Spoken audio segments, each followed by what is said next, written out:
성도 여러분 안녕하십니까? 행복한 안식일입니다. 이제 점점 여름의 날씨는 뒤도 돌아보지 않고 도망가고요. 가을의 모습들이 우리들에게 달려오는 것 같습니다. 청명한 하늘, 각양각색으로 서서히 물들어가는 나뭇잎들. 요즘은 산책할 때 햇볕을 받아 매일 조금씩 물들어가는 나뭇잎들을 보는 마음이 참 즐겁습니다. 동네 앞에 서 있는 단풍나무는 계절의 변화에 힘입어서 한껏 멋을 부리면서 형형색색의 빛깔로 화려함을 장식하고 있는 계절을 맞이하고 있습니다.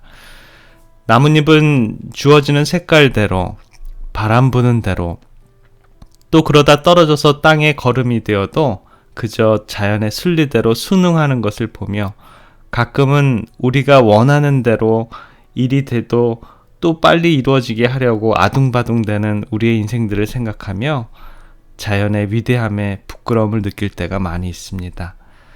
이 아름다운 계절, 가을에 주님과 더 교통하시고 더 많이 사색하시고 하늘을 그리면서 하늘의 품성으로 채워가시길 간절히 기원하겠습니다. 하나님의 말씀 로마서 12장 15절에 있는 말씀을 보겠습니다. 즐거워하는 자들로 함께 즐거워하고 우는 자들로 함께 울라.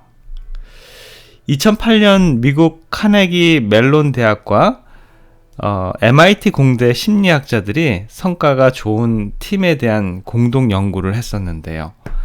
연구 결과에 따르면 팀워크와 지능지수와는 성과와 아무 관계가 없다라는 결론을 맺었습니다.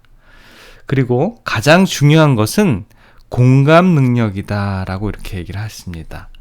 높은 공감 능력을 보여주는 팀원이 있을 때 팀에 높은 성과를 낸다는 그런 결론인데요.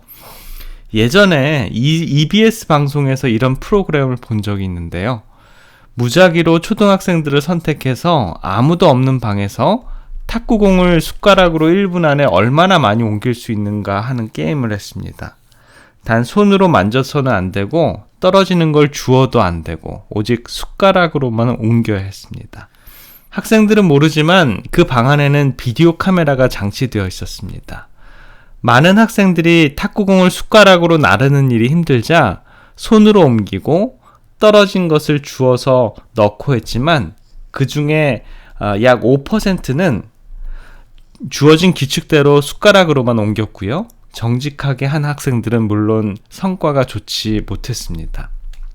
그런데 아이러니하게도 정직하게 하여서 점수가 낮은 아이들의 학업 성적은 거짓으로 한 아이들보다 훨씬 좋은 아이들이라는 것을 알아냈습니다. 그리고 그 정직하게 게임을 한 아이들만 데리고 또 다른 실험을 했는데요. 이번에는 두 팀으로 나누어서 어려운 프로젝트를 주고 그 그룹이 다 함께 협력해서 해결하는 과제를 주었습니다. 한 팀에서는 서로 자기가 잘한다고 고집을 부르고 자신의 방법대로 안 되자 방을 나가버리고 또 싸움을 하고 막 이렇게 했어요. 그런데 다른 그룹에서도 비슷한 갈등이 생기기 시작했습니다. 그런데 한 여자아이가 문제의 상황을 파악하고 리더십을 발휘해서 각자의 역할을 지목하고 다 함께 다시 계획을 해서 맡겨진 프로젝트를 잘 마친 사례가 있었습니다. 그런데 이 여자아이를 보니 이 학생은 갈등이 있는 팀의 문제를 파악하고 팀원들 앞에서 각자의 이야기를 듣고 각 아이들의 장점을 발견하고 업무를 맡기는 훌륭한 리더십을 발휘했고요. 성공적으로 프로젝트를 완수했습니다. 그래서 EBS에서는 이 초등학생 여학생의 아이 집을 방문해서 취재를 했는데요. 여느 아이와 똑같이 장난기고 사달라고 조르는 아이였지만 이 아이와 아버지의 대화는 달랐습니다. 아버지와 딸은 함께 화초를 물을 주고 식사를 하며 대화를 시작했는데요. 두 사람의 대화는 학교 생활부터 시작해서 친구 관계 그리고 어려움까지 다 아버지에게 이야기를 하는데요. 아버지가 잔소리를 하지 않았습니다. 아, 그렇구나. 속상하겠네. 아이고, 답답했겠다. 그리고 우리 딸이 잘한 것을 아빠는 알아. 괜찮아. 다음에는 더 현명하게 그런 일을 잘 해결할 수 있을 거야. 라는 대화를 이어갔습니다. 공감하는 아버지, 그리고 그 대화에서 위로를 받고 다시 힘을 얻는 딸. 저에겐 한 10년보다 더 오래전에 봤던 이 교육방송이 아직도 제 뇌리에 강하게 남아 있습니다. 고통이나 어려움, 고난이나 슬픔을 당한 타인에 대해서 위로하고픈 마음의 상태를 나타내는 말 중에 동정과 공감이라는 단어가 있습니다. 영어로 하면 동정은 sympathy고요. 공감은 empathy입니다. 우리말이나 영어나 단어도 비슷하고 그 뜻도 상대를 긍휼히 여긴다는 점에서 같지만 동정과 공감에는 분명한 차이가 있습니다. 그 차이는 무엇이냐면요. 그것은 나의 위치입니다. 지금 위로가 필요한 사람과 나의 위치가 어디에 있는가, 그 차이가 동정과 공감으로 나뉘게 됩니다. 동정은 고통과 슬픔을 당한 사람에 대한 불쌍한 마음을 품고 위로의 말을 건네는 것입니다. 그래서 안 됐네, 어떻게 하니, 많이 힘들지라는 그렇게 위로를 하는 거예요. 물론 진심으로 위로하고 이 또한 긍휼의 표현입니다. 하지만 나의 위치는 여전히 제3자로 어려움을 당한 사람으로부터 떨어져 있습니다. 이것이 바로 동정입니다. 그러나 공감은 다릅니다. 공감은 고통과 슬픔을 당한 사람과 공감, 똑같이 느끼는 것이에요. 내가 슬픔을 당한 사람이 되는 것입니다. 나의 위치가 곧 그 사람과 동일한 위치가 되는 것이 바로 공감입니다. 예수님께서 안식일에 행하신 일들은 그 시대의 유대인들에게, 율법학자들에게, 그리고 바리새인들에게는 충격적이었고요. 판단하고 지적하고 정죄하기 좋아하는 그들에게는 예수님이 안식일을 아주 제대로 범하는 그러한 사람이었습니다. 이번 달 시조에 보니 유대인들의 모세 토라에 이 613개의 계명이 있다라고 합니다. 하라라는 긍정적인 계명이 248개가 있고요. 하지 말라라는 부정적인 계명이 365개라고 이렇게 분류되어 있습니다. 365개의 계명은 1년 365일 내내 하지 말라라는 속박을 의미한다라고 합니다. 지금도 유대인 병원들에는 안식일 엘리베이터가 따로 있어서 모든 층들을 다 스탑을 하는데요. 왜냐하면 버튼을 누르는 것이 하지 말라라는 일로 간주되기 때문에 죄에 해당됩니다. 그 전날에 미리 눌러놓고 이들은 죄를 짓지 않는다라고 생각을 합니다. 제가 하지 말라라는 계명을 자세히 공부해 본 적은 없지만 선한 사마리아인의 이야기를 봐도 아마 유대인들은 사람이 앞에서 죽어가도 사람을 일으켜서 병원을 싣고 가도록 차를 쓰고 911에 전화하는 것도 계명을 어기는 것이 아닐까라는 생각이 드는데요. 실제로 예수님께서 병자를 고치시고 치유된 후 자리를 들고 가게 하시고 배고픔을 채우신 예수님을 보며 그들의 계명을 어긴 자로 정죄를 한다라는 것입니다. 그들은 자신들이 안식일을 위해 있는 것처럼 살았지만 예수님께서는 안식일은 사람을 위해 있다라는 것을 강조하십니다. 예수님의 공감하는 마음, 불쌍히 여기는 마음, 상대의 아픔을 내 아픔으로 여기시는 마음, 먼저 정죄하거나 판단하지 않으시는 마음을 보면 예수님께서는 진정으로 공감하는 그러한 분이셨습니다. 감옥으로부터의 사색이라는 책을 신영복 선생님이라는 분이 옥중에서 쓴 글인데요. 그 글을 모아서 출간을 하게 됩니다. 그 책에 보면 함께 맞는 비라는 글이 있는데 이런 내용이 있어요. 돕는다는 것은 우산을 들어주는 것이 아니라 함께 비를 맞는 것입니다. 함께 비를 맞지 않는 위로는 따뜻하지 않습니다. 동정과 공감의 차이가 잘 나타나 있는 글이다라고 이렇게 생각이 되는데요. 누군가 비를 맞고 있을 때 동정하는 사람은 우산을 펴고 들어줍니다. 그래서 비를 피할 수 있도록 해준다라는 것이죠. 이것도 친절을 베푸는 것이고 자비로운 처사는 분명합니다. 하지만 공감하는 사람은 함께 비를 맞아줍니다. 나이가 들어가며 가져야 할 것이 여러 가지가 있다라고 하죠. 건강, 재력, 가족. 그러나 무엇보다도 친구가 필요합니다. 그저 이유 없이 만날 수 있는 친구. 내가 힘들 때 언제든 마음을 터놓고 이야기할 수 있는 친구. 나의 수치스러운 모습도 낱낱이 드러낼 수 있는 그러한 친구. 그런 친구를 가진다는 것은 참 행복한 사람입니다. 그 친구가 배우자가 될 수도 있고요. 어린 사람도 될 수도 있습니다. 인생의 선배가 될 수도 있고요. 그런데 이런 마음을 터놓고 마음을 이렇게 보여줄 수 있는 친구를 찾는 것이 정말 쉽지가 않다라는 것입니다. 목회를 하는 많은 목회자들은 교회 일들이 워낙 1급 비밀이라서 그런지 더욱더 그러한 친구를 찾기가 쉽지 않은데요. 우리 하나님은 우리를 동정하십니까? 아니면 공감하시는 분이십니까? 스가랴서 2장 8절에 보면 우리는 그 답을 알 수 있습니다. 만군의 여호와께서 이같이 말씀하시되 너희를 노략한 열국으로 영광을 위하여 나를 보내셨나니 무릇 너희를 범하는 자는 그의 눈동자를 범하는 것이라. 자, 이 성경 구절을 현대인의 성경에 보면 더 분명하게 볼 수 있습니다.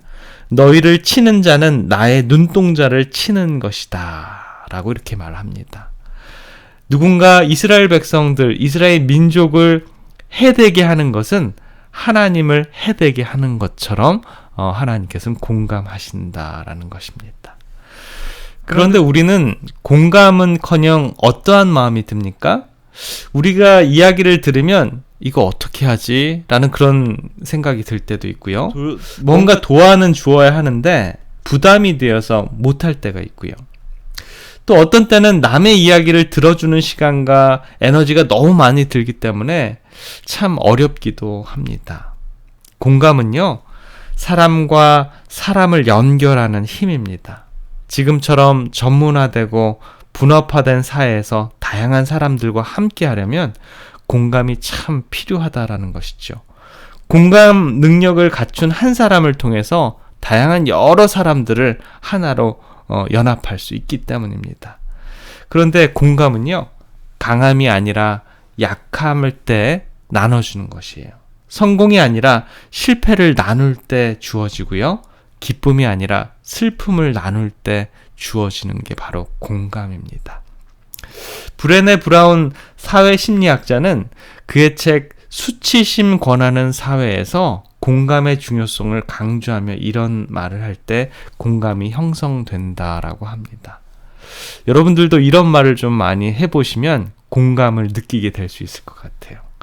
이해해. 나도 그런 적이 있어. 나한테도 그런 일이 있었어. 그게 어떤 기분인지 나 알아. 라는 그런 말들이 있죠.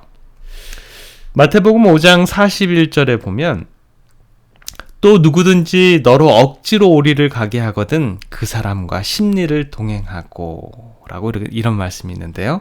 공감하는 사람의 모습이 이런 모습이 아닐지 모릅니다. 오리를 가자고 하면 그 사람과 심리를 동행할 수 있는 그러한 사람이 바로 공감할 수 있는 사람이죠. 다른 사람의 입장에서 그들과 교감할 수 있다면 우리들의 성품이 매일매일 연마될 것입니다. 어느 교회에서 있었던 일인데요. 한 여집사님이 이웃에 사는 분에게 전도를 하려고 맛있는 것도 싸다 드리고 친절하게 대해드리고 힘든 일이 있으면 무엇이든지 잘 해주었다라고 합니다. 어느 전도회 때 그 여집사님이 이분들을 꼭 교회에 모시고 가야겠다라고 생각을 해서 억지로 그분들을 안식일에 모시고 왔더랍니다. 그런데 남루하기 짝이 없는 복장에 그 교회 목사님께서 그분들을 살짝 불러서 이렇게 타일렀다고 합니다. 교회는 신성한 곳이고 거룩한 곳입니다. 그런데 아무 복장으로 이 교회를 드나들면 되겠습니까? 다음에 교회 오실 때는 정장을 입고 교회에 오도록 하세요. 라고 이렇게 타일렀는데요. 나중에 안 사실은 그분들에게는 양복이나 정장을 한 벌도 가지고 있지 않았다라고 합니다. 우리가 뭘 하라고 율법을 주고 법칙을 주고 판단을 주기 전에 그 사람이 왜 그럴까? 그 사람이 왜 남루한 옷을 입고 교회에 올까? 그 사람이 알고 이해하고 그분들의 입장에서 우리는 생각을 해봐야 된다라는 것입니다.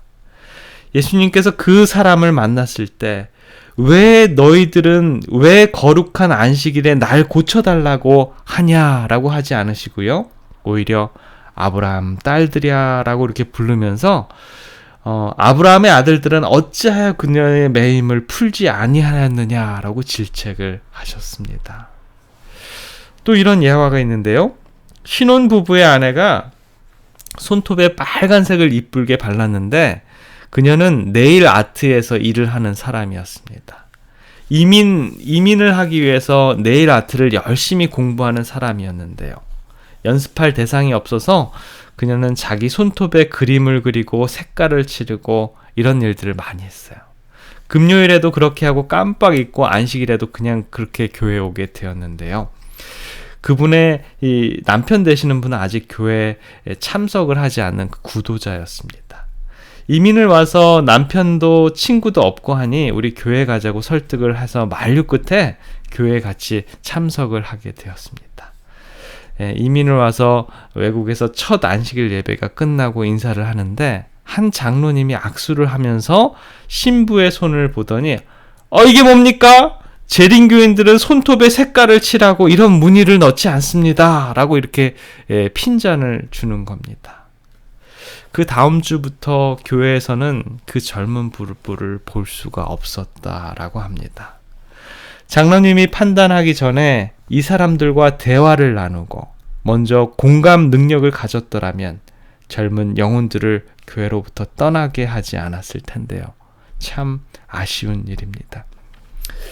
그런데 예수님은요, 같이 비를 맞기 위해서 이 땅에 오신 분이십니다.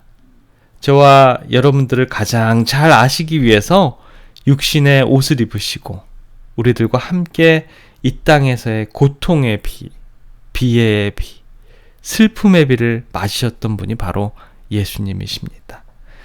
예수님께서는 5번이나 결혼한 수가에 있는 사마리아 여인과 공감하시려고 새벽부터 일어나셔서 8시간을 걸어가신 분이십니다.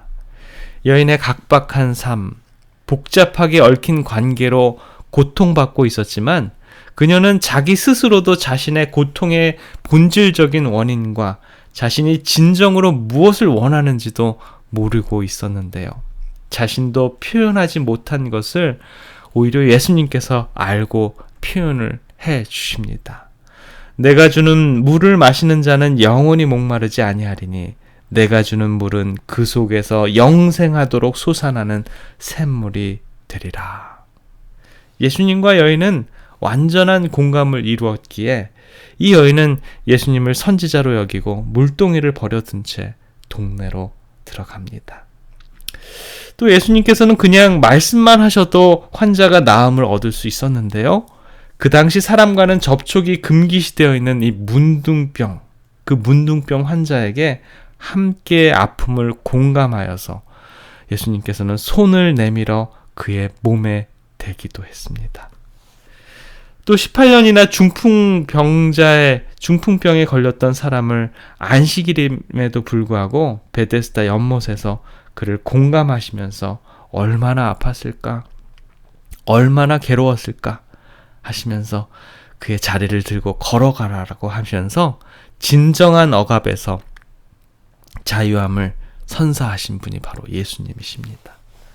또 한 소경에게는 예수님의 침을 뱉어서 흙을 손수 그의 눈에 발라주시면서 온전하지 못한 육신을 온전하게 하시는 얼마나 보고 싶어하는 그 영혼의 마음을 공감하셨고요. 예수님께서는 소외당하는 여인, 가늠한 여인의 마음도 공감을 하셨습니다. 그때는 무언의 대답으로 손가락으로 땅바닥에 무엇을 쓰시면서 죄 없는 자부터 이 여인을 치라라고 하시면서 여인이여 너를 정죄한 사람이 아무도 없느냐라고 하면서 그녀의 눈을 똑바로 쳐다보시고 소외되고 죄로 얼룩져 있던 그 여인의 처지를 공감하셨습니다.